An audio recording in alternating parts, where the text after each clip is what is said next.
বন্ধুরা ভাইয়ারা আসসালামু আলাইকুম। এই যে আমরা বাপ ছেলে চলে আসছি এই সময় কাটানোর জন্য। আপনারা হয়তো অনেকে আছেন যারা সময় পান, যারা চিন্তা ভাবনা করেন যে আত্মীয় স্বজনের বাসা কি নিজের কাছের লোকের বাসায় গিয়ে একটু বেড়ায় আসি, এটা ভাবছেন।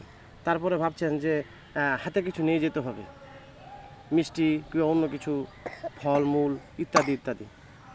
আপনার সামর্থ্য আছে, আপনারা নিয়ে যেতে পারছেন। যাদের সামর্থ্য নেই তারা খালি হাতে গেলে আত্মীয় স্বজনরা দেখে থাকে, হ্যাঁ বলে কি খালি হাতে আসছে, এ তো চামারের থেকে বেশি খারাপ।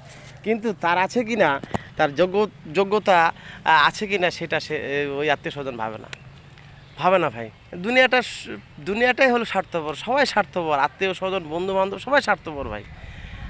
আপনি বাঁচবেন তো আপনার ফ্যামিলি বাঁচবে, আপনি সাশ্রয় হবেন তো আপনার ফ্যামিলি সাশ্রয় হবে, ফ্যামিলির সদস্যরা।